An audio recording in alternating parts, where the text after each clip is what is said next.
الحمد للہ وکفا وسلام علی عبادہ الذین اصطفى اما بعد فاعوذ باللہ من الشیطان الرجیم بسم اللہ الرحمن الرحیم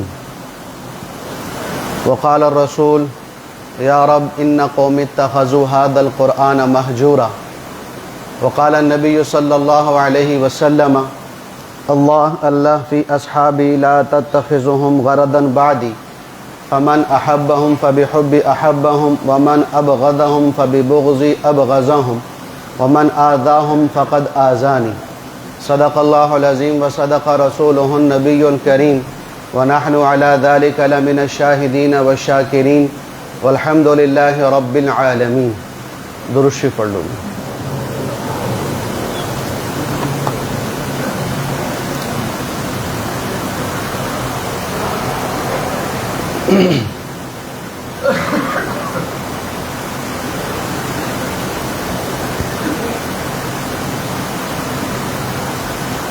آپ سے ایک سوال ہے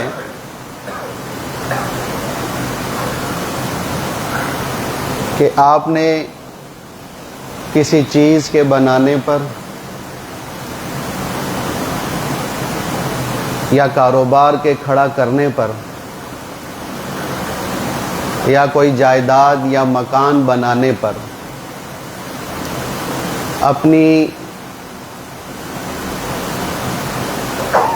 زندگی کا بہترین حصہ جوانی لگا دی، پھر جوانی کے ساتھ ساتھ آپ کا بڑھاپا بھی اس پہ لگ گیا، سر اور داڑھی کے بال سفید ہو گئے، کمر آپ کی جھک گئی، یعنی پوری زندگی اس چیز کے بنانے پر لگ گئی، اس کو سنوارنے پر لگ گئی۔ اب اگر کوئی آپ کے سامنے اس چیز کو برباد کرے یا آپ کی اپنی ہی اولاد آپ کے آنکھوں کے سامنے اس چیز کو، اس کاروبار کو، اس جائیداد کو برباد کرے تو آپ پر کیا گزرے گی؟ بولیں۔ دکھ ہوگا نا بھائی، ایسا دکھ کہ اس کی کوئی انتہا نہیں ہوگی کہ بھئی ایک چیز نے میری جوانی بھی کھا لی، میرا بڑھاپا بھی نگل گیا اور داڑھی اور سر کے بال سفید ہو گئے ہیں، تو اس چیز کو میرے سامنے ہی برباد کر رہا ہے، میرے سامنے اس کو ہلاک کر رہا ہے، تو اس درد کو وہی محسوس کر سکتا ہے، کوئی اور محسوس نہیں کر سکتا۔ اب اس درد کو ذہن میں رکھتے ہوئے آپ نے میری بات سننی ہے۔ ترمذی شریف کی حدیث ہے کہ حضور نبی کریم صلی اللہ علیہ وسلم بھی تشریف فرما اور سیدنا ابو بکر صدیق رضی اللہ عنہ وہ بھی تشریف فرما۔ اللہ کے نبی صلی اللہ علیہ وسلم کو حضرت ابو بکر نے دیکھا کہ آپ کے داڑھی اور سر مبارک میں سفید بال نظر آ رہے ہیں۔ اللہ کے نبی کے سفید بالوں کے بارے میں 4 روایات کہ سر اور داڑھی کے بال 12 یا 14 یا 16 یا 19 یا 20، یہ اللہ کے نبی کے سر اور داڑھی کے بال اتنے سفید ہو گئے تھے۔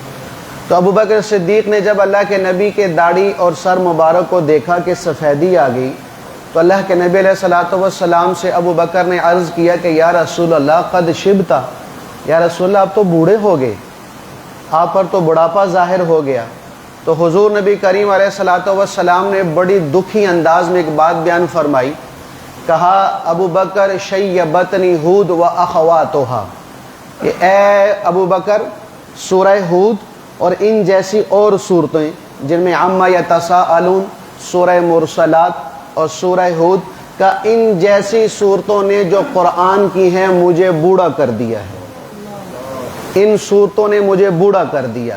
اب ذرا توجہ سے کہ وہ قرآن کے جس کے نازل ہونے پر، وہ قرآن کے جس کے بوجھ کو برداشت کرنے پر، وہ قرآن جس کو امت تک پہنچانے پر، وہ قرآن جس کو امت کے سمجھانے پر، وہ قرآن جس کی ایک ایک آیت امت کو سمجھائی اس پر، وہ قرآن کے جس کے حلال بیان کرنے پر، جس کے حرام کو حرام بیان کرنے پر، وہ قرآن جس کے امر اور نہیں کو بیان کرنے پر، وہ قرآن کے جس میں اللہ کے فیصلوں کو بیان کرنے پر، وہ قرآن جس میں اللہ کے احکامات کو بیان کرنے پر اور امت تک پہنچانے پر میرے نبی صلی اللہ علیہ وسلم کی جوانی لگ گئی، میرے نبی علیہ الصلوۃ والسلام کا بڑھاپا لگ گیا، میرے نبی علیہ الصلوۃ والسلام کی کل زندگی لگ گئی جس قرآن پر۔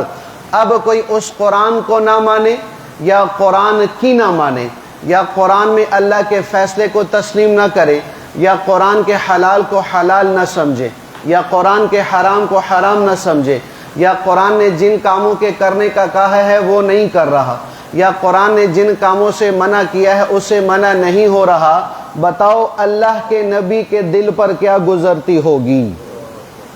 اللہ کے نبی کے کلیجے پہ کیا قیامت ٹوٹتی ہوگی؟ اللہ کے نبی کے آنسو ایک سیلاب کی طرح کیسے بہتے ہوں گے؟ اور آج بھی میرا نبی روضہ رسول میں چین سے نہیں بیٹھ رہا ہوگا کہ اس کی امت قرآن کے ساتھ کیا کر رہی ہے، کہ کبھی کھولا ہی نہیں، کبھی کھول کر دیکھا ہی نہیں، کبھی رمضان کے علاوہ اس کو پڑھ کے دیکھا ہی نہیں، کبھی علماء سے بیٹھ کر سمجھا ہی نہیں کہ قرآن پیغام ہے اور مجھے کیا دے رہا ہے پیغام، کون سی چیز حلال ہے، کون سی حرام ہے، کون سے اللہ کے فیصلے ہیں اور کون سے آپ کے حق میں فیصلے ہیں یا آپ کی جماعت کے حق میں فیصلے ہیں، تاکہ میں اس پر عمل کر سکوں اور قرآن کا پیغام لے سکوں اور اللہ کی بارگاہ میں قیامت کے دن سرخرو ہو سکوں۔ کوئی نہیں، میرے سمیت کوئی اس کو نہیں لے رہا۔ تو جب قرآن کو پس پشت ڈال دیا کہ جس قرآن پر میرے نبی کی مبارک جوانی لگ گئی، مبارک بڑھاپا لگ گیا، پوری زندگی لگ گئی، تو اس نبی کے کلیجہ کیسے منہ کو آتا ہوگا کہ میری امت میرے قرآن کے ساتھ کیا کر رہی ہے، میرے قرآن کے ساتھ اس کا کیا حشر یہ کر دیا ہے۔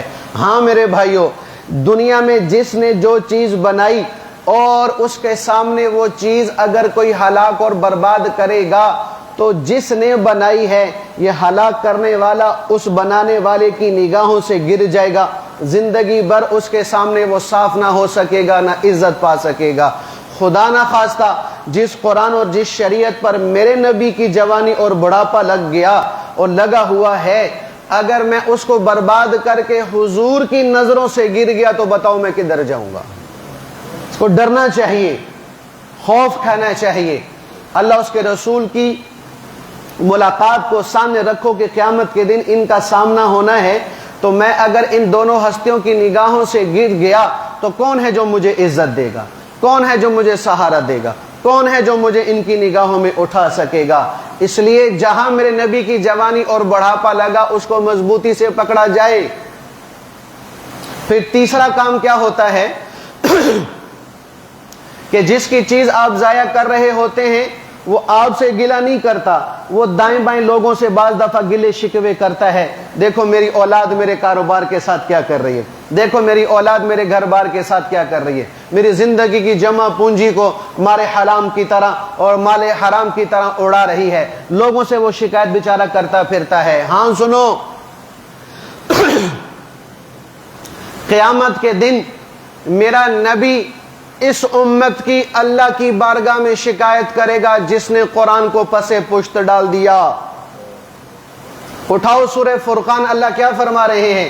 وقال الرسول، میرا نبی کہے گا یا رب، اے میرے رب، ان قوم اتخذوا هذا القرآن مہجورا، پوچھ میری اس امت سے کہ جس قرآن پر میری جوانی، میرا بڑھاپا، میری کل زندگی لگ گئی، میری امت نے اس قرآن کو کیوں چھوڑ دیا تھا، اس قرآن پر عمل کیوں نہیں کیا، اس قرآن کے حلال کو حلال کیوں نہیں سمجھا، اس قرآن کے حرام کو حرام کیوں نہیں سمجھا، اس قرآن میں جو تیرے فیصلے تھے ان فیصلوں کو تسلیم کیوں نہیں کیا؟ کیا اے اللہ میں نے تیرے قرآن سے اپنی امت کو یہ بیان نہیں کیا تھا کہ مشکل کشا صرف تو ہے، حاجت روا صرف تو ہے، اور بگڑیاں بنانے والا تو ہے، نسل اور اولاد دینے والا تو ہے، اور زندگی اور موت کا مالک تو ہے، عزت اور ذلت کا مالک تو ہے، تو کسی کا محتاج نہیں، سارے تیرے محتاج ہیں۔ بتا میرے رب، کیا میری قوم نے تجھے چھوڑ کر اوروں کو مشکل کشا نہیں بنایا؟ کیا یہ میری قوم نے یا علی مدد، یا علی مشکل کشا کا نعرہ نہیں لگایا؟ ان سے پوچھ تو صحیح نا، یہ نعرہ کیوں لگایا ہے؟ یا اللہ ان سے پوچھ کہ میں نے یہ کہا تھا کہ مدد صرف تو ہی کرتا ہے، کہ ایاک نعبد و ایاک نستعین، کہ مدد کے قابل کہ جس سے طلب کی جائے وہ صرف تو ہے، تیرے سوا اور کوئی مدد کرنے والا نہیں۔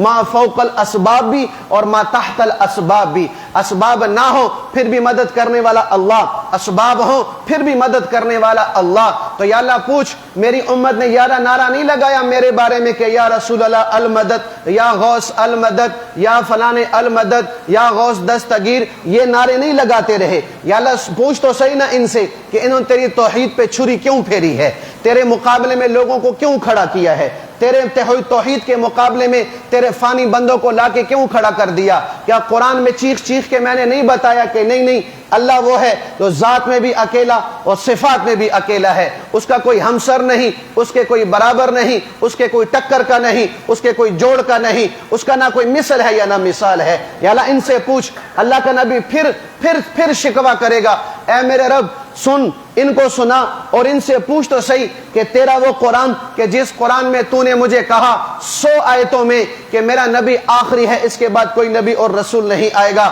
میرے مولا میری امت میں میری ختم نبوت کے منکر پیدا ہوئے کہ نہیں ہوئے؟ یا اللہ ان سے پوچھ کہ انہوں نے تیری قرآن کی 100 آیتوں کو پس پشت کیوں ڈالا ہے، میری ختم نبوت کا انکار کیوں کیا ہے؟ پھر اس سے اگلا گلا کہ یہ جو میرے ختم نبوت کے اقراری تھے، مجھے آخری نبی مانتے تھے، مجھے آخری نبی سمجھتے تھے، ان کو بھی حیا نہیں آئی کہ یہ میرا دشمن جو میری ختم نبوت پہ ڈاکہ ڈالتا ہے، بڑی خوشی سے اس کو سینے سے لگاتا ہے، بڑی خوشی سے اس کے ہاتھ ملاتا ہے، بڑی خوشی سے اس کو مسلمان سمجھتا ہے، بڑی خوشی سے اس کے ساتھ کاروبار کرتا ہے، حالانکہ میری شریعت کا یہ حکم تھا کہ جو میری ختم نبوت کا انکار کر رہا وہ کافر نہیں ہے، عام کافر نہیں ہے، وہ زندیق ہے۔ کافر کا بھی اب اوپلا درجہ ہے، اور زندیق کے لیے میری شریعت میں یہ حکم تھا کہ اس کے ساتھ سوشلی بائیکاٹ کیا جائے، اس کے ساتھ اٹھنا بیٹھنا ختم کیا جائے، اس کے ساتھ لین دین بند کیا جائے، اس کے ساتھ معاملات بند کر دیے جائیں، نہ اس کی غمی میں جایا جائے، نہ شادی میں جایا جائے،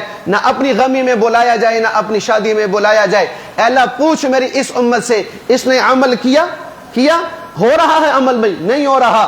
آج مسلمان کو یہ سمجھانا پڑتا ہے کہ یہ مرزائی حضور کی ختم نبوت کے منکر ہیں، ان کے ساتھ اٹھنا بیٹھنا بند کرو، بجائے ماننے کے اوپر سے دلیلیں دیتے ہیں، شیطانوں والی دلیلیں دیتے ہیں۔ مولوی صاحب یہودی بھی تو کافر ہے، عیسائی بھی تو کافر ہے، ہندو بھی تو کافر ہے، اس سے آپ منع نہیں کرتے اور مرزائیوں سے منع کرتے ہیں۔ ارے بھائی ہوش کے ناخن لے۔ جیسے میں عرض کر رہا ہوں کہ کفر کے درجات ہیں، ایک عام کافر ہے، ایک زندیق کافر ہے، مرزائی زندیق کافر ہے، اور زندیق کے ساتھ ہماری شریعت کا حکم ہے ہر قسم کا بائیکاٹ ہے۔ یہ امت تسلیم نہیں کر رہی۔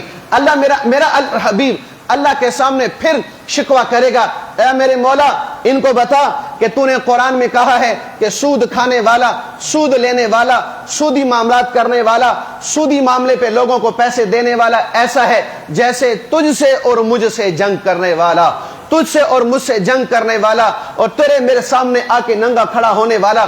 کیا میں نے آپ کے قرآن سے اس امت کو نہیں بتایا کہ سود حرام ہے، رشوت حرام ہے، سود اور بیع میں فرق ہے، سود حرام ہے، کاروبار کرنا جائز ہے، لیکن میری امت نے سود اور کاروبار کو کھٹمٹ کر دیا، سود اور کاروبار کو بالکل ایک جیسے ملا دیا۔ کہتا نہیں جی جیسے کاروبار جائز ہے سود بھی جائز ہے، جیسے میں کسی کو قرضہ دیتا ہوں اس پہ احسان چڑھاتا ہوں تو میں کسی کو سود پر پیسے دیتا ہوں تو یہ بھی میں اس کے ساتھ بھلائی کرتا ہوں۔ یہ میں نے سود خوروں کی زبانوں سے یہ جملے سنے ہوئے ہیں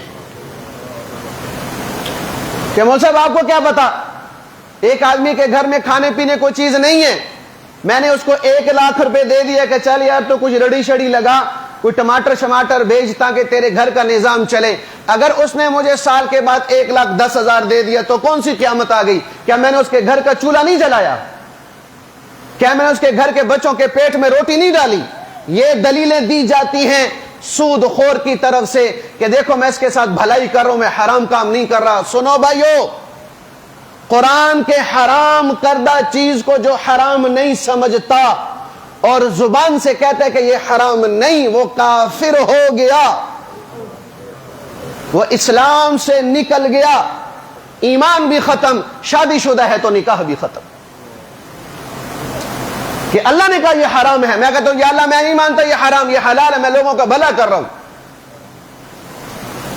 تو اللہ کا نبی یہ ساری شکایتیں قیامت کے دن اس امت کی رکھے گا. بتاؤ اس کا کیا جواب ہوگا؟ بتاؤ اس کا کیا جواب دو گے؟ آج میں جو آپ کے سامنے مقدمہ رکھنا چاہ رہا ہوں وہ مقدمہ اللہ کے نبی نے قیامت کے دن اللہ کے سامنے رکھنا ہے. میں یہاں رکھ رہا ہوں تاکہ تم یہاں سے اپنے ذہنوں کو صاف کر کے اس مقدمے کو اپنے حق میں کر لو، نہ کہ اپنے خلاف کر لو. وہ کیا؟ قرآن میں اللہ کا فیصلہ ہے. قرآن میں اللہ کا فیصلہ ہے کیا؟ کہ اللہ ظالموں پر لعنت بھیجتا ہے. ایک فیصلہ. دوسرا فیصلہ اللہ کا قرآن میں یہ ہے وَكُلًّا وَعَدَ اللَّهُ الْحُسْنَى. میرے حبیب آپ کے سارے صحابہ جو فتح مکہ سے پہلے مسلمان ہوئے وہ بھی، اور جو فتح مکہ کے بعد مسلمان ہوئے وہ بھی، اور ہر وہ صحابی جس نے ایمان کی حالت میں آپ کی مجلس کو پایا اور ایمان ہی کی حالت میں وہ دنیا سے گیا، یہ صحابی یہ سارے جنتی ہیں. یہ 2 دفعہ اللہ نے قرآن میں فیصلہ کیا ہے. وَكُلًّا وَعَدَ اللَّهُ الْحُسْنَى وَكُلًّا وَعَدَ اللَّهُ الْحُسْنَى. میرے حبیب فتح مکہ سے پہلے کے مسلمان صحابہ، فتح مکہ کے بعد کے مسلمان صحابہ، میرا یہ قرآن میں 2 دفعہ فیصلہ ہے کہ یہ سارے جنتی ہیں. تیسرا فیصلہ اللہ نے قرآن میں فرمایا ہے وَالسَّابِقُونَ الْأَوَّلُونَ مِنَ الْمُهَاجِرِينَ وَالْأَنصَارِ. کہ دیکھو جو سب سے پہلے ایمان لائے یعنی مہاجرین میں سے مکہ والے، انصار میں سے مدینہ والے، پھر جو ان کے بعد آئے ان کی اتباع کرتے رہے شریعت میں، نیکی میں. اللہ کا فیصلہ کہ رضی اللہ عنہم ورضوا عنہ، کہ وہ مجھ سے راضی ہو گئے اور میں ان سے راضی ہو گیا. یہ فیصلہ سمجھ آ گیا بھائی؟ یہ فیصلہ سمجھ آ گیا؟ اب میں بات یہ کرنا چاہتا ہوں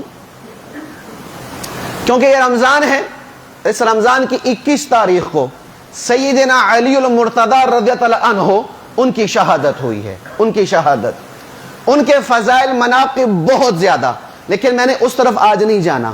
میں نے صرف 3 باتیں عرض کرنی ہے. پہلی بات کہ حضرت علی المرتضی کی زندگی میں جب ان کو خلافت ملی تو ان کی زندگی میں 3 بڑی جنگیں ہوئی ہیں. کتنی بھائی؟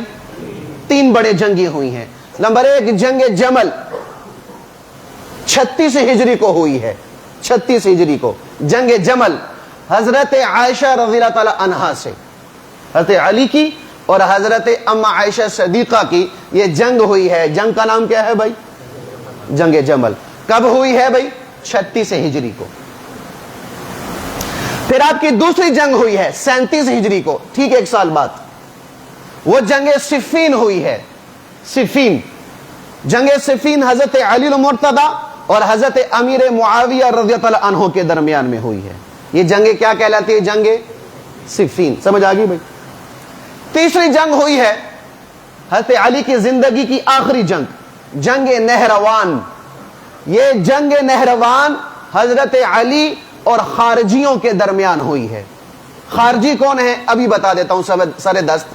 خارجی وہ لوگ تھے جو جنگ جمل میں اما عائشہ کے خلاف حضرت علی کے ساتھ کھڑے تھے اور یا علی مشکل کشا کا نعرہ لگانے والے تھے. یہ خارجی لوگ اپنے آپ کو شیعان علی کہنے والے تھے. یہ خارجی لوگ حضرت علی کا ساتھ دے رہے ہیں جنگ جمل میں اما عائشہ کے خلاف، حضرت علی کا ساتھ دے رہے ہیں جنگ صفین میں حضرت امیر معاویہ کے خلاف. یہ خارجی یہ لوگ ہیں جو جنگ جمل اور جنگ صفین میں کن کے ساتھ تھے بھائی؟ حضرت علی کے ساتھ. حضرت علی کے معاون تھے، حضرت علی کے ساتھی تھے. لیکن جنگ صفین کے بعد یہ سارے لوگ ان میں سے اکثر وہ کیا ہو گئے؟ وہ حضرت علی کے مخالف ہو گئے. اور یہاں تک کہ ان کا یہ نعرہ ہو گیا کہ حضرت علی نعوذ باللہ ثم نعوذ باللہ کافر ہو چکے ہیں، اسلام سے نکل چکے ہیں، اسلام میں نہیں رہے، مومن نہیں رہے، لہٰذا اب ان کے خلاف جہاد کرنا عین ایمان ہے اور عین اسلام ہے.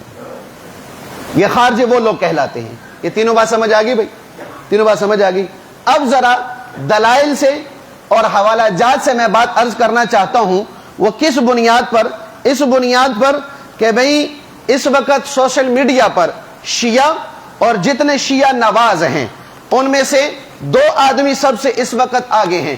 ایک مفتی فضل ہمدرد، انتہائی بے غیرت آدمی ہے، شیعہ، اپنے آپ کو مسلمان ظاہر کرتا ہے، اور اسے دگنا بے ایمان آدمی انجینئر محمد علی مرزا، اپنے آپ کو سنی کہتا ہے لیکن شیعوں کا ٹاؤٹ ہے، شیعوں کا یہ حامی ہے اور شیعوں کے عقائد اور نظریات کو پھیلانے والا ہے. اور ایک جملہ سر دست یاد رکھو بھئی، کہتا ہے کہ بھئی مولوی تمہیں پوری بات نہیں بتائیں گے، مولوی تم سے باتیں چھپاتے ہیں، مولوی تمہیں حق بیان نہیں کریں گے، او میں تمہیں حق بیان کرتا ہوں. یہاں ایک جملہ سننا کانوں کی کھڑکیاں کھول کے، کہ آدھا سچ پورے جھوٹ سے زیادہ خطرناک ہے. کیا کہہ رہا ہوں؟ آدھا سچ پورے جھوٹ سے زیادہ زہریلا ہے، آدھا سچ پورے جھوٹ سے زیادہ تباہی لانے والا ہے. انجینئر محمد مرزا اور مفتی فضل ہمدرد یہی کام کر رہے ہیں کہ امت کے سامنے صرف تصویر کا ایک رخ پیش کر رہے، دوسرا رخ پیش نہیں کر رہے. ایک رخ پیش کر کے صحابہ پر، جن میں سب سے سر فہرست اما عائشہ صدیقہ رضی اللہ عنہا ہے، ان کو تنقید کا نشانہ بنایا جا رہا، ان پر کفر کے فتوے لگائے جا رہے اور ان کو اسلام سے خارج سمجھا جا رہا. اور دوسری شخصیت سیدنا امیر معاویہ رضی اللہ عنہ ہیں، انہیں بھی کافر ڈکلیئر کیا جا رہا، جہنمی ڈکلیئر کیا جا رہا اور اسلام سے خارج تصور کیا جا رہا ہے. کس بنیاد پر؟ کہ یہ دونوں بے ایمان آدھا سچ امت کے سامنے رکھ رہے ہیں، پورا سچ نہیں رکھ رہے. ہمارے بھی، میرے جمعے میں آنے والے لوگوں میں سمجھتا ہوں کہ وہ انجینئر کو سنتے ہیں، وہ بڑا اچھا سمجھتے ہیں کہ مولوی صاحب حق تو یہی بیان کرتا ہے، تم لوگوں نے کیا حق بیان کیا؟ حوالوں پہ حوالے دیتا ہے. ایمان سے بتاؤ کبھی آپ نے وہ حوالے چیک کیے؟ بولو بھائی. کہ اس نے بخاری کا نام لے لیا، مسلم کا نام لے لیا، کبھی آپ نے بخاری مسلم کھولنے کی تکلیف کی کہ جو یہ بات کر رہا ہے کیا یہ بات بعین ہی ایسے ہے کہ نہیں؟ 20 ایسی حدیثیں ہیں، 20 ایسی حدیثیں ہیں کہ میں آپ کو دکھا سکتا ہوں، سنا سکتا ہوں، پڑھا سکتا ہوں کہ اس نے اس میں تحریف کی ہے، کہ وہ الفاظ جو میرے نبی نے نہیں کہے اس نے ان حدیثوں میں الفاظ ڈال کر امت کے سامنے حدیث بنا کر پیش کی ہے. نہیں یقین آتا؟ ابھی یوٹیوب کھولو، جمعے کے بعد کھول لینا کہ اعتکاف کے بارے میں اس نے بخاری میں حضور پر کیا جھوٹ باندھا ہے. ہمارا اعتکاف میں مسئلہ یہ ہے کہ ایک آدمی بغیر ضرورت کے گھر سے، مسجد سے نکل گیا، گھر چلا گیا، اعتکاف ٹوٹ گیا. ہمارا مسئلہ یہ ہے، اور قرآن حدیث سے ثابت ہے، بخاری سے بھی حدیث ثابت ہے، یہ مسئلہ ثابت ہے بخاری شریف سے. یہ کہتا ہے کہ نہیں جی، بخاری شریف کی حدیث ہے کہ حضور نبی کریم علیہ السلام کو ان کی بیوی حضرت صفیہ مسجد کے دروازے پر ملنے کے لیے آئی، بادشاہ تو ہو گئی، تو اللہ کے نبی صفیہ کو، اعتکاف میں بیٹھے ہیں اللہ کے نبی اما صفیہ کو چھوڑنے کے لیے اپنے گھر چلے گئے اور گھر جاتے ہوئے راستے میں چند صحابہ ملے، اندھیرے میں کھڑے تھے، تو صحابہ سے پوچھا پتہ یہ میرے ساتھ کون جا رہی تھی؟ کہا ہمیں نہیں پتا، کہا یہ میری بیوی صفیہ جا رہی تھی. تو اللہ کے نبی صفیہ کو گھر چھوڑ کر واپس مسجد میں آگے، حضور کا اعتکاف نہیں ٹوٹا.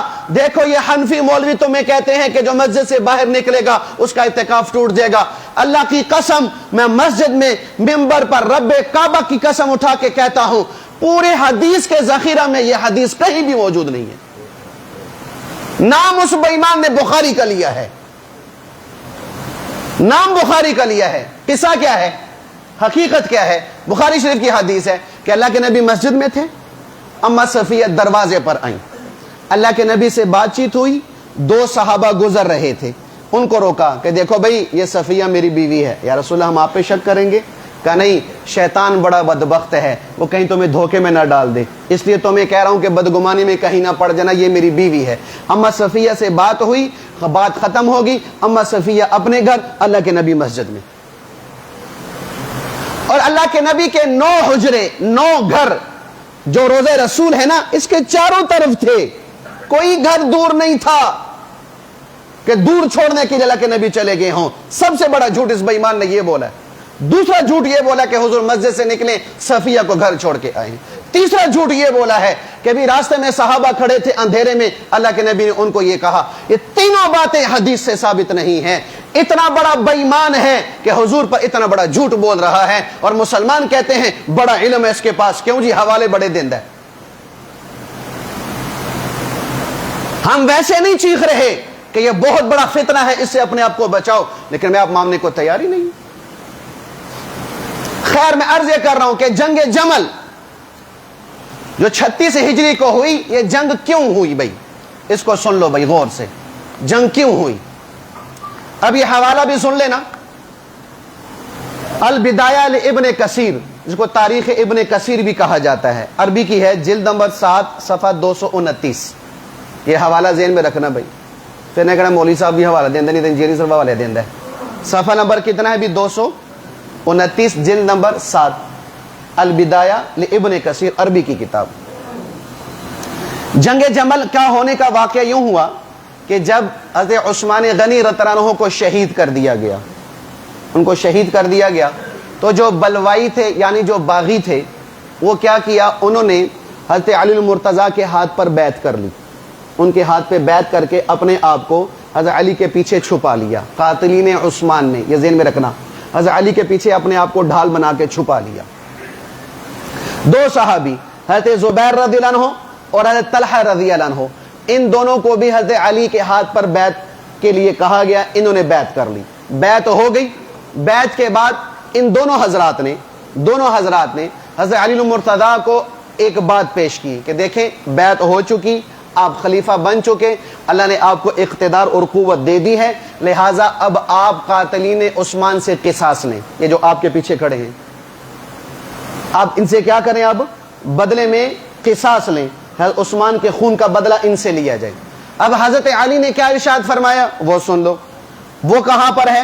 وہ بھی اسی جلد میں ہے، اسی جلد صفحہ نمبر 229 پر ہے کہ ان ہؤلاء لهم مدد واعوان انه لا يمكن ذلك يومه هذا، کہ دیکھو بھائی حضرت علی کہہ رہے ہیں طلحہ اور زبیر سے کہ دیکھو بھائی ان کے پاس ابھی بڑی مدد ہے، ان کا بڑے معاون کرنے والے ہیں، ان کے لیے بھی بڑی آسانی ہے، ہمارے لیے آج اس وقت چونکہ ان کے خلاف اتنی قدرت اور وسائل نہیں ہیں، لہٰذا یہ آج بدلہ نہیں لیا جا سکتا، تھوڑا سا ہمیں سٹینڈ ہونے دو، تھوڑا ہمیں ٹھیک ہونے دو، اقتدار کو مضبوط ہونے دو، پھر علی کی تلوار ان کے خون سے رنگین ہوگی، علی بدلہ لے گا ان سے۔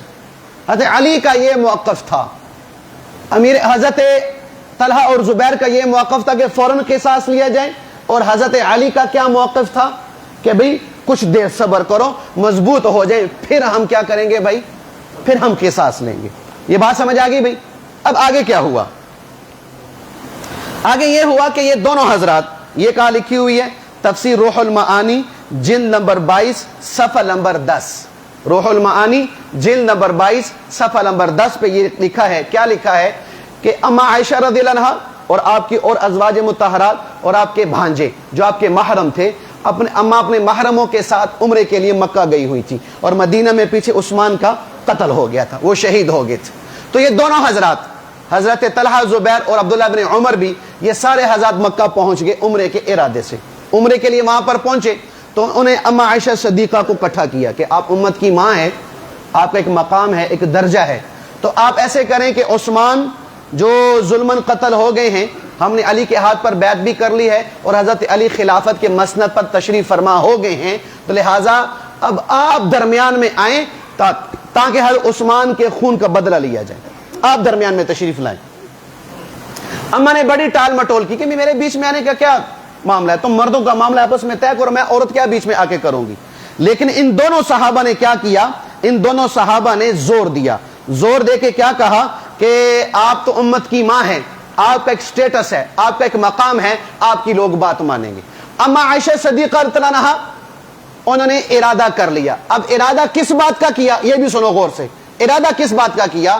کہا یہ جاتا ہے کہ اما نے ارادہ کیا علی سے جنگ کرنے کا، یہ شیعوں کا قول، اور مرزا غلام جو ہے وہ مرزا یہ انجینئر محمد علی مرزا کا قول، آدھی بات پیش کر رہا ہے۔ پوری بات کیا ہے سنو، حدیث جو ہے وہ حوالہ نمبر کیا ہے، تفسیر روح المعانی جلد نمبر 22 صفحہ نمبر 10، فصارت معه بقصد الاصلاح وانتظام الامور، کہ اما عائشہ، طلحہ اور زبیر اور باقی صحابہ کے ساتھ جو حضرت عثمان کا قصاص چاہتے تھے، اما عائشہ ان سے مل گئی، لیکن ملنے کی وجہ آپس میں اصلاح اور معاملات کو ٹھیک کرنا اور جو مقصود ہے فتنے کو ختم کرنا، اس کے لیے اما عائشہ آگے بڑھی تھیں۔ جنگ کا لفظ آیا، قتال کا لفظ آیا، جہاد کا لفظ آیا، صرف اصلاح کی نیت سے اما عائشہ درمیان میں آئی ہیں کہ بھئی کیا ہو، صلح ہو جائیں اور مسلمانوں پہ جو ظلم ہوا اس کا بدلہ لے لیا جائے۔ پھر آپس میں بات طے ہوئی، روح المعانی جلد نمبر 22 صفحہ نمبر 9 اور 10۔ کیا طے ہوئی بات؟ کہ ہم مدینہ نہیں جائیں گے، کیونکہ مدینہ میں حضرت علی بھی ہیں اور سارے جو باغی ہیں وہ بھی ہیں۔ ہم ایسے کرتے ہیں، حضرت علی کو مدینہ سے باہر بلاتے ہیں تاکہ باہر ہماری میٹنگ ہو اور ہم آپس میں یہ بات طے کر لیں کہ ہم نے کرنا کیا ہے۔ تو اما عمرہ کرنے کے بعد مدینہ نہیں آئی، بصرہ چلی گئی۔ جب وہ بصرہ چلی گئی تو یہ جو بلوائی تھے، جو حضرت عثمان کے قاتل تھے، ان کو پتہ چل گیا کہ بھئی یہ تو چلے گئے ہیں بصرہ اور ہمارے خلاف سازشیں ہو رہی ہیں۔ تو انہوں نے کیا کیا، حضرت علی کے کان بھرنا شروع کر دیے کہ وہ تو لوگ اکٹھے کر رہے ہیں آپ کے خلافت کے خلاف، آپ کے خلاف بغاوت کرنا چاہتے ہیں، آپ پہ چڑھائی کرنا چاہتے ہیں، جیسے کو ہوتا نا ملمہ سازی کرنا اور جو ہے وہ جلتے ہوئے پہ تیل ڈالنا اور مسالے لگا کر بات پیش کرنا۔ اس طرح انہوں نے باتیں کر کے حضرت علی کو اما عائشہ کے خلاف جنگ کے لیے تیار کر لیا۔ حضرت علی المرتضیٰ لشکر لے کے نکل آئے بصرہ کے مقام پر، دونوں لشکر آمنے سامنے۔ حضرت علی المرتضیٰ نے، اللہ نے کو سمجھ دی، بصارت دی تھی، انہوں نے ایک صحابی حضرت قعقاع رضی اللہ عنہ کو بھیجا کہ جاؤ بھائی ان سے بات کر کے آؤ اور ان سے کہو بھی تمہارے آنے کا مقصود کیا ہے اور اپنا بھی مقصود بتاؤ۔ حضرت قعقاع رضی اللہ عنہ چلے گئے حضرت عائشہ کے پاس، حضرت طلحہ اور زبیر کے پاس، ان سے کہا بھی آپ کیوں آئے ہیں، یہاں کیوں پڑاؤ ڈالا ہوا ہے؟ جنگ مراد ہے؟ کہا جی نہیں۔ کہا کیا مراد ہے؟ کہا ہم یہ چاہتے ہیں کہ امت میں فتنہ ختم ہو اور حضرت عثمان کا قصاص کیا جائے، ان کا قصاص لیا جائے، جو حضرت علی میں قاتل کی فوج میں وہ قاتل شامل ہیں، ان سے بدلہ لیا جائے۔ حضرت قعقاع نے کہا آپ کی بات بالکل ٹھیک، آپ کا مطالبہ بالکل ٹھیک، لیکن یہ اس وقت ہی ہو سکے گا جب مسلمان متحد ہوں۔ تو آپ الگ راستہ اختیار نہ کریں، آپ حضرت علی کے ہاتھ پر بیعت کریں، طلحہ اور زبیر بھی بیعت کر کے ان کو خلیفہ تسلیم کریں تاکہ مسلمان اکٹھے ہو جائیں اور تعداد بڑھ جائے، قوت بڑھ جائے، تو پھر ان بدبختوں سے بدلہ لینا ہمارے لیے آسان ہو جائے گا۔ اب اما نے کیا جواب دیا؟ اما نے انکار کر دیا؟ نہیں، سنو بھی الفاظ کیا ہیں۔ فرمایا اصبتا و احسنتا فرجع، البدایہ والنہایہ جلد نمبر 7 صفحہ 239، روح المعانی جلد نمبر 22 صفحہ 9 اور 10 پہ یہ بات لکھی ہے۔ فرمایا آپ نے بڑی اچھی بات کہی، بہت بہترین آپ نے بات کہی، آپ جائیں اور علی سے بات کریں۔ یعنی کیا مطلب؟ کہ ہم بیعت کرنے کے لیے تیار ہیں، پھر آپ نے قصاص بھی لینا ہے۔ قعقاع نے کہا یہ بات ٹھیک ہے۔ قعقاع نے کیا فرمایا؟ یہ بات ٹھیک ہے۔ حضرت قعقاع تشریف لائے حضرت علی کے پاس، کہ حضرت وہ بیعت کرنے کو تیار ہیں، لیکن مطالبہ یہ ہے کہ بیعت کے فوراً بعد قاتلین عثمان سے قصاص لیا جائے گا۔ حضرت علی نے فرمایا میں تیار ہوں۔ کہا ٹھیک ہے، آپ اگلے دن ہم دونوں اکٹھے ہو جائیں گے، آپ بھی آ جائیں، اماں بھی آ جاتی ہیں، حضرت طلحہ زبیر بھی آ جاتے ہیں، بیٹھ کے معاملہ طے کر لیتے ہیں۔ طے ہو گیا۔ ایک بات اور طے ہوئی۔ کیا طے ہوئی وہ سنو۔ وہ الفتنہ واقعۃ الجمل صفحہ نمبر 147، البدایہ صفحہ نمبر جلد نمبر 7 صفحہ نمبر 237 پر یہ بات لکھی ہے۔ وہ کیا؟ ان الا و انی راحل غدا فرتحلوا الا ولا يرتحلن غدا احدا اعان على عثمان بشيء في شيء من امور الناس۔